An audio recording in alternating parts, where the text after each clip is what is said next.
fazer tudo igual é muito complexo, né? Às vezes você planeja uma atividade, uma experiência, uma brincadeira que é significativa na sua sala, que a sua colega pode realizar. E aí a sua colega pode realizar essa experiência com os alunos dela, com as crianças dela.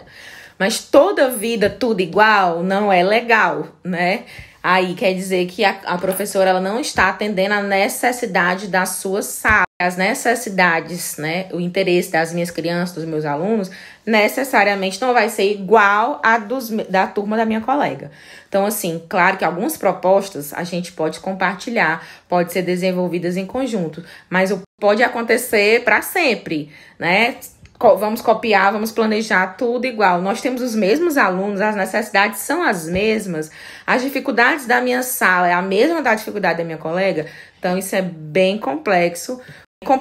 Então eu acho assim, ser sempre coletivo, eu acho que não é legal, né? Porque o meu plano de aula tem que ter a realidade dos meus alunos, as dificuldades, necessidades que eu conheço, né? Para que atenda a realidade da minha sala. Os professores da educação infantil, eles ainda têm muito essa necessidade de dividir, né? De saber o que é que se trabalha no primeiro bimestre, no segundo bimestre, no terceiro, no quarto, mediante um plano anual. Só que com a implantação da BNCC na educação infantil e do trabalho com os campos de experiências, sabendo que eles não são disciplinas e que não devem ser divididos, não existe essa divisão de conteúdos dentro do ano. Então, hoje nós temos currículos estaduais ou municipais que orientam o trabalho com os campos de experiência dentro de cada faixa etária, orientando quais são as propostas que devem ser desenvolvidas com as crianças. Então, não deveria existir essa questão de divisão de conteúdos,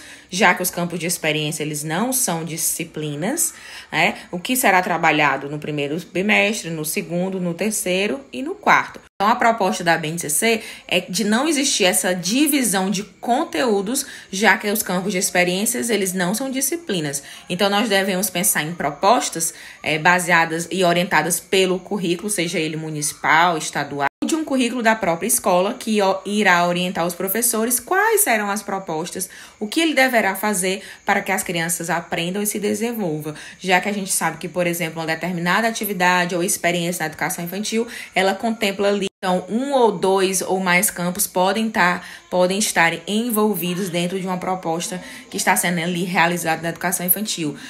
Então, não deveria existir essa questão de divisão de conteúdos e muito menos dos campos de experiências. Então, um plano anual da educação infantil, ele pode até existir, mas sem que aconteça essa divisão, né, de conteúdos, o que será trabalhado no primeiro, no segundo semestre, no terceiro e no quarto. O que pode acontecer é existir um plano, né, com orientações e com propostas baseadas nos campos de experiências, nos direitos de aprendizagem, de acordo com a faixa etária, para que o professor se oriente ao longo do ano no seu trabalho com as crianças, mas sem essa divisão dos campos de experiências como conteúdos ou do que será trabalhado em determinado período A ou B, ou primeiro, segundo, terceiro, quarto bimestre.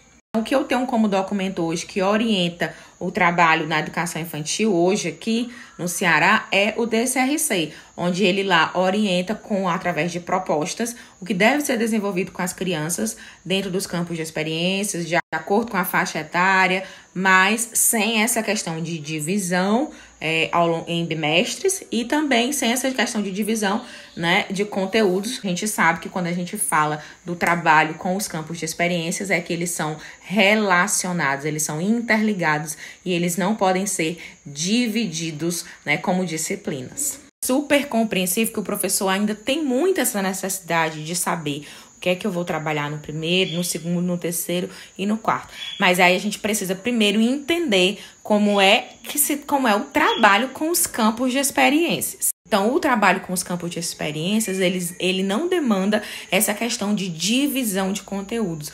pois nós sabemos que dentro das diversas atividades, das diversas experiências, das brincadeiras e das propostas que nós trazemos para as nossas crianças, elas estão ali adquirindo e desenvolvendo diversas habilidades relacionadas a vários campos de experiências. As crianças, elas aprendem de forma integral, mediante, claro, as propostas que são oferecidas e disponibilizadas, né, dentro aí das instituições de educação infantil.